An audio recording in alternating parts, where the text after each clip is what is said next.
Hello everyone, welcome back. In today's video, we're going to continue with Chapter 9, Purchasing, Financing, and Insuring a House.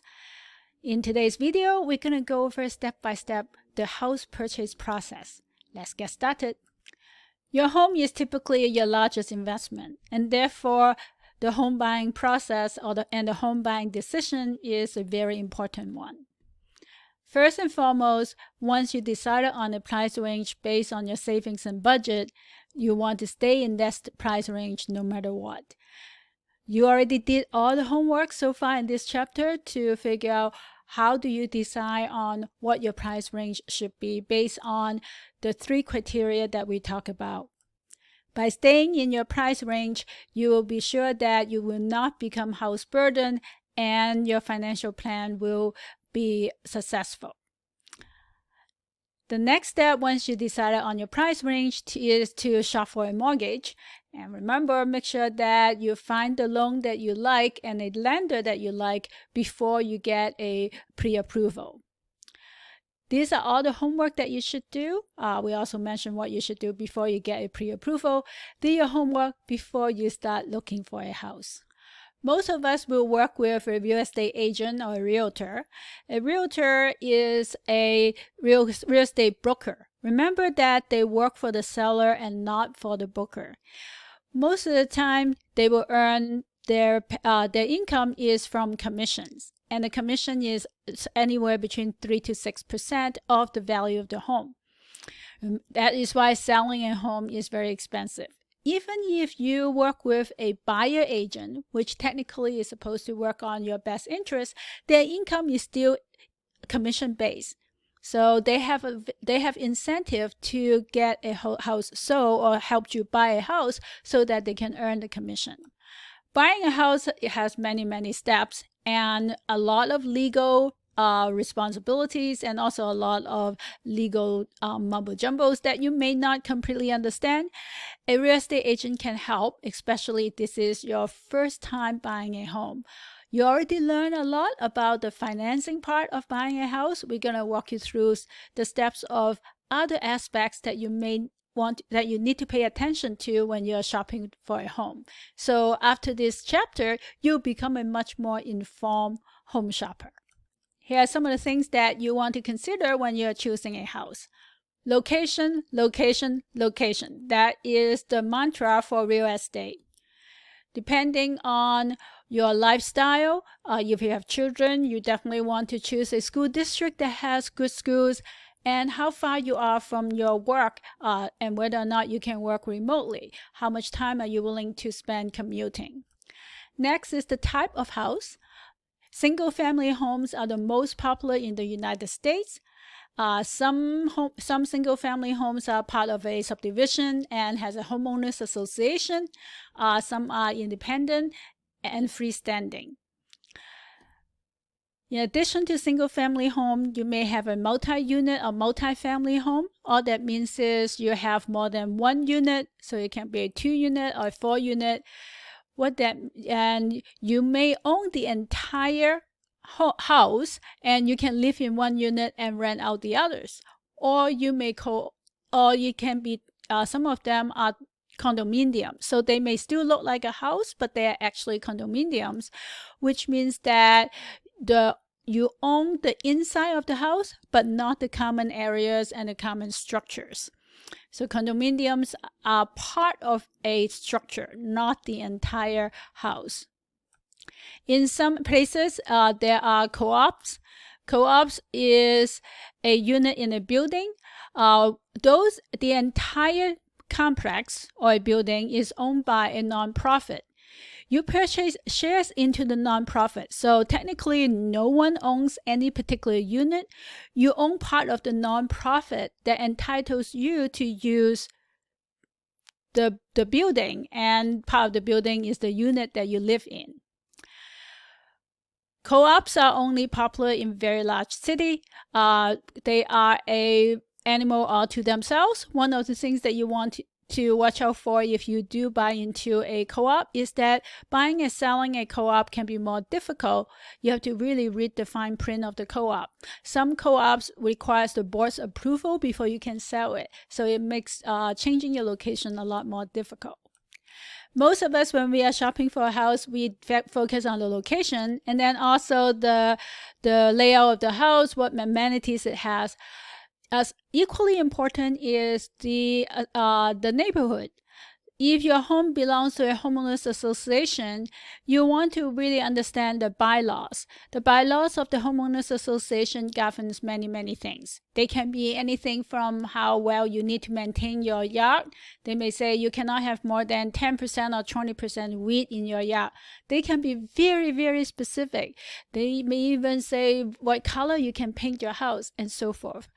Homeowners association can also have the right to require you to perform maintenance. For example, if they say your paint is not up to standard, they can force you to paint the exterior. And if you do not, the association by law may give them power to hire someone else to paint it and then give you the bill. So be sure that you read the bylaws carefully. As part of an HOA, you also have to pay a fee. And they vary really a lot, depending on what services the HOA provides. Some HOA provides lawn care service, trash removal, a well or a septic. Other HOA really has very minimal service, and they can be just $50 to $100 a month. Others can be $300-400 a month. So read the fine print, find out what the HOA fees are. A condo association is very similar to an HOA with one important caveat. So the bylaws similar to the HOA bylaw, be sure you understand the bylaws of the condo. A very important part of buying a condo is that you do not own the common area and common structures, such as the roof. Those are a lot more expensive in a condo compared to a homeowners association. So an HOA may have a fence that belongs to the HOA. A condo typically will have a roof and also the outside wall. All those are considered part of the condo's common structure. The condo association is supposed to use the condo fee to plan for major repair and maintenance, but occasionally that may not be sufficient.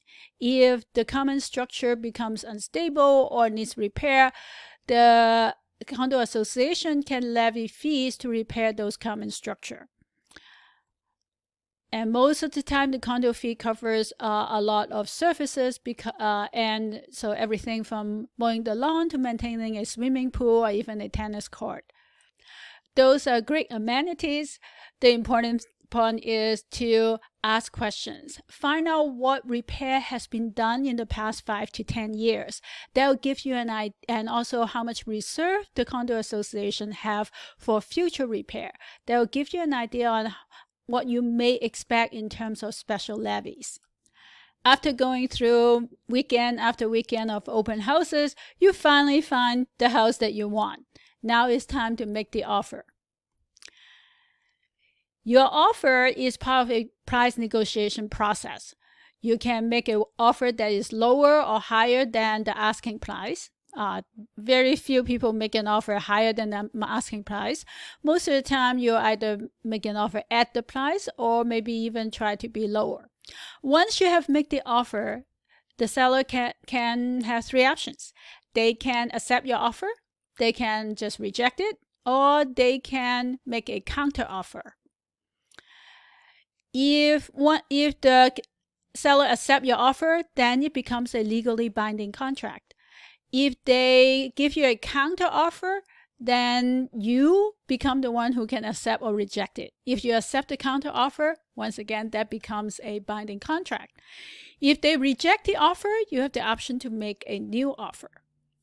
When you make the offer, in addition to the price, it's important to consider some contingencies. The most common contingencies include financing, home inspection, and appraisal value. Financing means that you agree to buy the house if your financing comes through. And this is when if you have a pre-approval, that will make your offer more attractive, because even though you have to get the final loan approval, you will not get a final loan approval until you have an actual address, an actual house that the bank is looking at. But having a pre-approval means that you have a very good chance of getting the loan. House inspection, you obviously want to make sure that the house that you're buying doesn't have major defects. So your offer can be contingent on a satisfactory house inspection. The last contingency is an appraisal value. This is to say that your offer is contingent on a third-party appraiser who will appraise the value of the house. And the value of the house should be either at or above the price that you accepted. Another contingency for people who have an existing home is to say that the offer is valid as soon as they sell the existing home, because a lot of people need the money from selling their current home to use as down payment for their next house. For you, especially as a first-time home buyer, take your time. Take your time to read the contract. Make sure that you understand all the terms before you sign the contract. This is a legal document. Ask any questions before you sign. You usually will have to pay a deposit when you sign the purchase agreement, and the deposit can be significant. It can be $5,000 to $10,000, and if you later on has to renege on the contract because you missed something and you could not go through with the purchase, you will forfeit the deposit, meaning the amount that you put down will be given up. Just because the offer is accepted does not mean that it is home free. There are many twists and turns in the house buying process. The key to remember is that there's always another house out there. If your first offer does not get accepted and the counter offer doesn't get accepted, then move on to the next house. Even after the offer, if any of these steps fall through, you can still look for another house. So the important thing is don't get attached to the house too early. So after the offer, the first thing is probably a home appraisal. All lenders will require an appraisal. Basically, it's an independent third party that will assess how much the house is worth. The best case scenario is that the appraised value is greater than your offer price. The reason why an appraisal is important is because it affects how much the size of the loan that the lender will approve. Let's say you plan to put down a 5% down payment. If the assessed value comes back below your offer price, you have a few options. You may have to put up more money to make up for the difference in order to make it up to be 5%. Or if you have an appraisal contingency, then the contract can be null and void, and you will not suffer any financial penalty because you have that contingency. It's probably not a good idea to buy a house with an appraised value that is much lower than your offer price. Remember, the appraised value is the market price. So if it comes back a lot lower, you're paying more than what the market says the house is worth at that point in time. The second contingency is a home inspection. Some lenders will also require home inspection, even if they don't, is a good idea. In many states, the home inspectors are licensed. So check your state to see whether or not they require licenses for home inspectors. The job of a home inspector is to identify any potential future problems. So they will look at the mechanics, everything from the furnace, the water heater, to the roof and basement. Some states also require the inspection to certify on pest, radon. Radon is a poisonous gas, and mold. All these are serious problems that requires ramification that is not easy to remedy. If the inspector finds significant problem, you can cancel the purchase contract again without any financial losses. Assuming that the house passed appraisal and inspection, you will get a chance to do a final walkthrough. This is the last step, and this is the last opportunity for you to identify any problem. When everything goes through, the last step is the closing. Closing is when the legal transaction actually finalized. You will be given the closing cost estimate ahead of time. You want to make sure that everything in the closing document matches the loan estimate that you were given earlier, so that there are no surprises. Make sure that the closing cost is the same, the interest rate is the same, all the other clauses are identical. The textbook gives you a detailed checklist on the steps to buying a house. You have your preparation phase. We talk about that, determining how much loan you will be able to afford without becoming house burden, and what is a target house price. Then shop for a mortgage, deciding which type of loan, and shopping for a lender. Finally, shopping for your home and go through the closing process. One of the most important things to remember is that you want to be prepared for an offer to be accepted or rejected, and also for the entire deal to fall through during any of the steps. Lastly, you want to get a quote and choose a homeowner's insurance policy. We'll talk about homeowner's insurance in the next video. Unfortunately, real estate transaction has a long history of discrimination. Here are some of the things that you may want to watch out for. The term redlining actually originated in real estate. This goes all the way back to the 1930s. People use color, they draw color pencils around different blocks of the neighborhood, and they use the red line and cross out entire neighborhood. And these neighborhoods are mostly black neighborhoods. So what happened is, in the 1930s, the government programs, part of the New Deal, actually benefited a lot of white homeowners, but black consumers were excluded from these programs because the entire neighborhood were crossed out. In 1968, the Fair Housing Act was passed, and it prohibits discrimination based on this protected status, race, religion, national origin, sex, sexual orientation, and family status. Today, the term redlining refers to biases and discrimination based on any personal characteristics. Unfortunately, research finds that widespread and unequal treatment still exists in real estate services, even though it is illegal. What are some of these practices? One is steering, meaning that they direct a home buyer towards or away from a particular neighborhood based on their personal characteristic. Equally important is biases in home appraisal. In one example, they find that a home's appraised value goes from $470,000 to $750,000 after a whitewashing experiment. The whitewashing experiment involved replacing all the family pictures with white people and changing all the decors, so removing any black distinctive decors to white decors that's commonly found in white households. That changes the value of the home.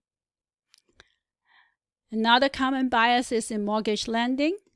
There are several academic studies. One of them find that Hispanic and Black borrowers, they pay a much higher interest rate on both GSE, means these are the conventional conforming mortgages, and also FHA mortgages, after controlling for their risk. So these they have equal credit score, income history, and so forth, but they end up paying a higher, significantly higher interest rate. Fintech firms that rely on algorithm also have shown biases. Be aware that this type of biases still exist today. So what can you do? What can you watch out for? When you're working with a realtor, if they ask for a loan pre-approval before showing your listings, that is a red flag. And this second one is a red flag whether or not you are a minority. If a realtor pushes you to make decision quickly, that is not a good realtor.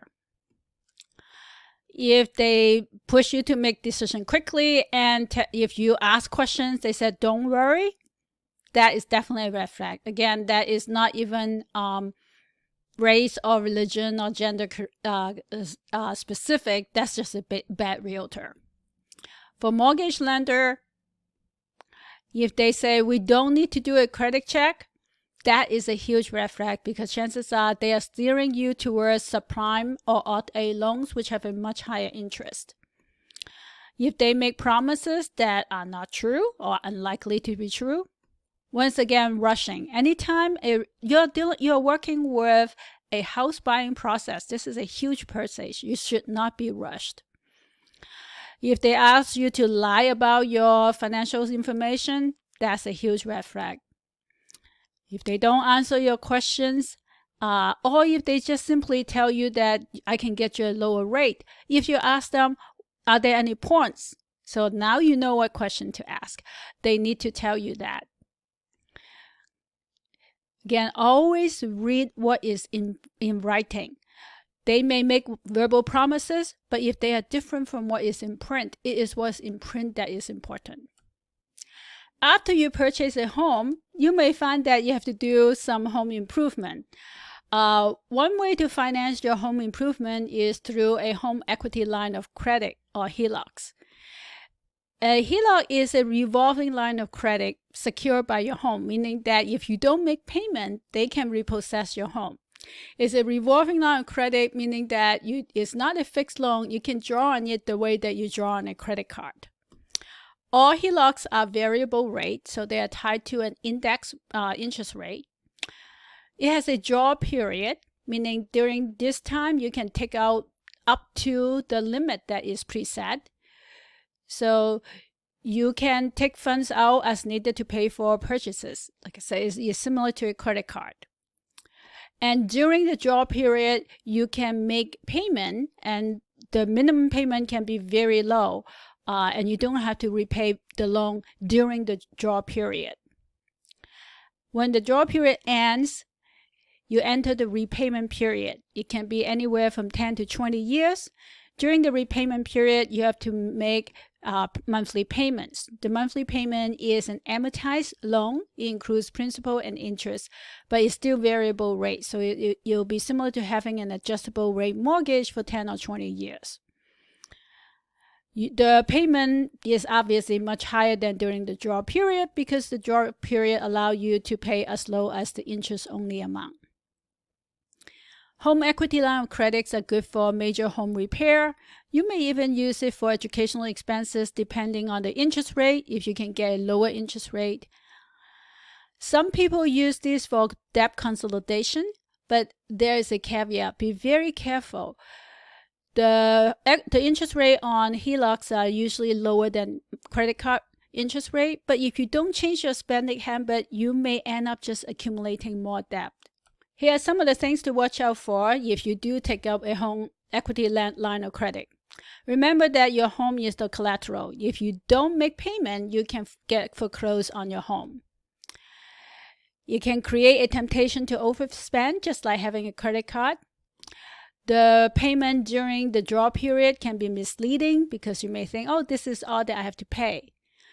All HELOC comes with fees and closing costs. Even if you don't use the amount, they may charge you an annual amount. Oftentimes, they can be a few $100s per year.